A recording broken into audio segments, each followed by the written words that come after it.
The bells are ringing, but not for a festival. They ring because another door has closed, and another body has been carried out before dawn. The sound rolls through the narrow streets and does not stop. Shop shutters stay half open. Bread cools on wooden boards and is never sold. A man collapses in the road and no one steps forward. Not because they do not see him, but because they do. A woman leans from an upper window and calls a name into the street. There is no answer. Inside her home, a child breathes too fast, too shallow. The skin is hot. The eyes are dull. By nightfall, the bed will be empty. By morning, the house will be marked. Ordinary life does not end loudly. It frays, it loosens. It disappears between one heartbeat and the next. Horses shy at shapes on the ground. Dogs wander without masters. The river carries more than trade now.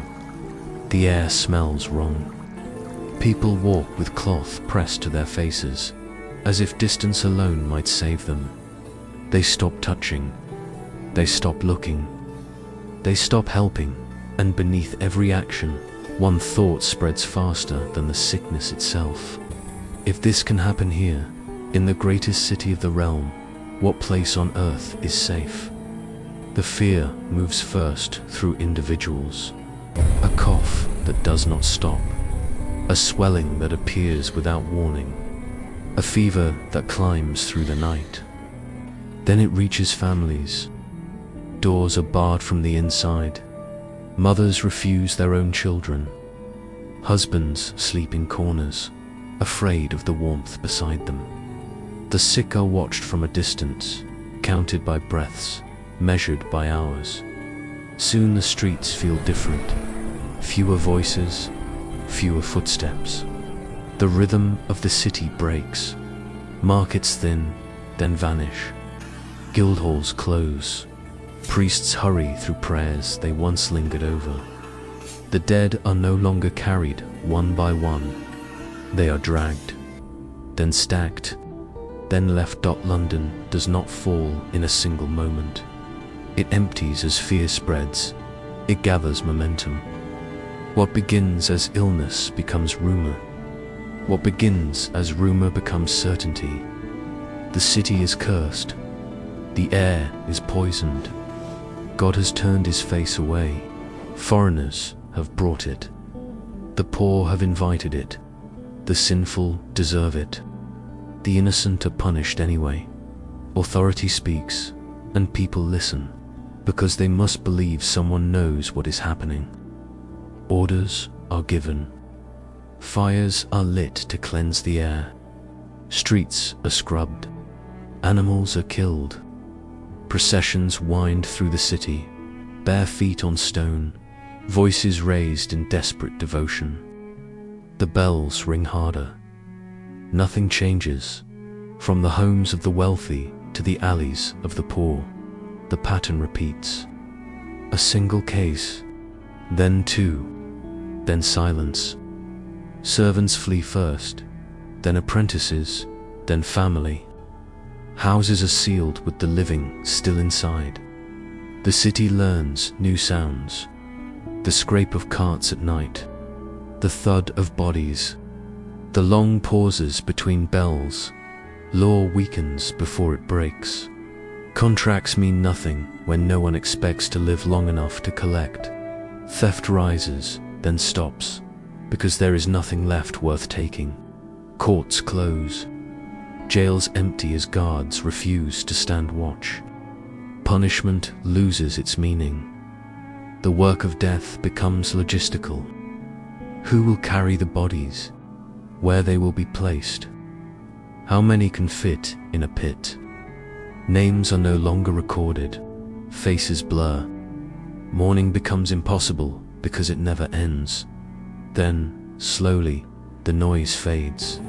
Bells fall silent because no one is left to ring them. Fires burn low. The city exhales, hollowed. But this was not how London was meant to end. Before the sickness, the city believed in itself. It had grown confident, dense, alive. Ships crowded the Thames, their holds heavy with wool, wine, grain, spices. Streets pressed close together, layered with sound and movement. Craftsmen worked by daylight and candlelight. Money flowed. Ideas traveled. Faith was strong. Authority felt permanent. London was connected to everything that mattered. That was its strength. That was its pride. Across Europe, cities expanded. Trade routes thickened. Ports grew busy. Markets synchronized. The world felt smaller, more reachable, more predictable. Systems overlapped and reinforced one another. Food came from the countryside. Goods came from distant shores. News moved faster than ever before. Prosperity bred confidence, and confidence bred closeness. People lived nearer to one another. Animals shared space with humans. Waste pooled in gutters. Rats flourished in granaries and ships alike. Fleas jumped from body to body without notice. No one saw danger in connection. Connection was life. The world appeared stable. The harvests had been good. Kings ruled by inherited right. The church spoke with unquestioned authority. There was hardship, but it was familiar, contained, survivable. The future felt like an extension of the present. That was the illusion. The same roads that carried wealth carried something else. The same ships that fed cities delivered an unseen passenger. The same density that made commerce efficient made suffering intimate.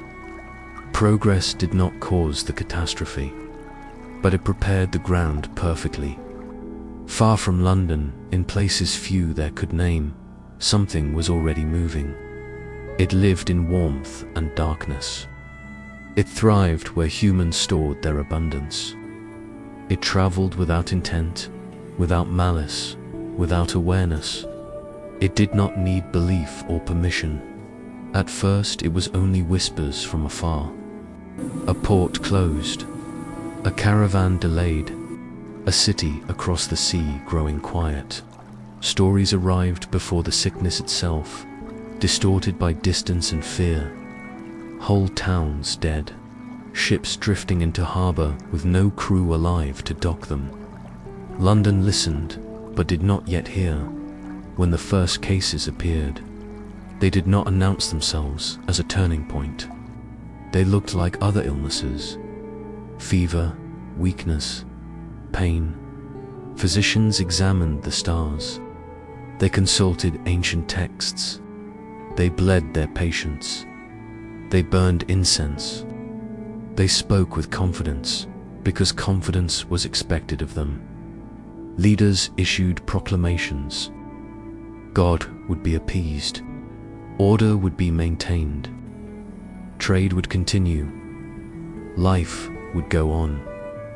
Then came the breach, a moment when containment ended, when the city crossed from danger into inevitability.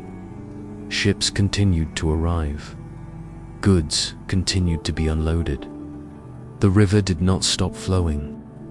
The sickness moved from dockside to street, from street to home, from home to everywhere at once. After that, there was no wall high enough, no prayer loud enough, no authority strong enough to hold it back.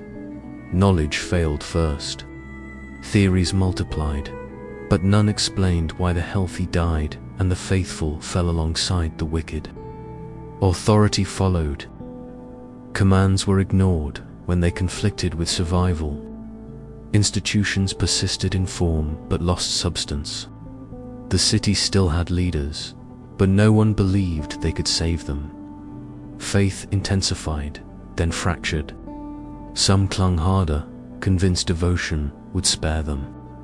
Others abandoned restraint entirely, believing nothing mattered anymore. Groups marched, whipping themselves, chanting for mercy. Others hunted enemies within, desperate to assign blame.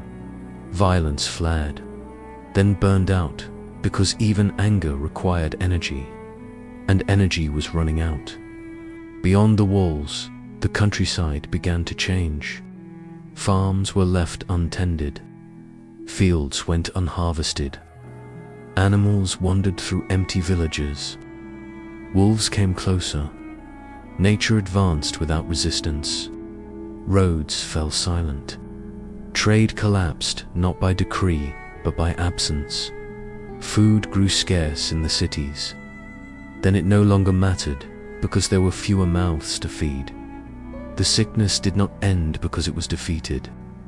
It ended because it had consumed its path. Where there were no people, there was nothing left to take. When the silence finally settled, it was not peace. It was vacancy. Those who survived walked through a world stripped of its old logic. Land lay empty. Labor was rare and valuable. Power shifted. The certainty that had defined the age was gone. People questioned what they had been taught, what they had trusted, what they believed about order and meaning. Nothing returned to how it had been. The catastrophe did not heal. It transformed. London would live again, but as something changed. Its people carried an invisible memory, a knowledge that stability could vanish without warning, that systems could collapse from forces no one understood, that progress carried shadows. Centuries later, the city still stands. Stones replaced, streets widened, the river flows on. But beneath the layers of rebuilding, the echo remains, a reminder that the present is never as permanent as it feels. I tell this story not to dwell on fear, but to understand it, because the past does not warn us with clarity. It whispers, and it is only by listening that we recognize ourselves in its silence.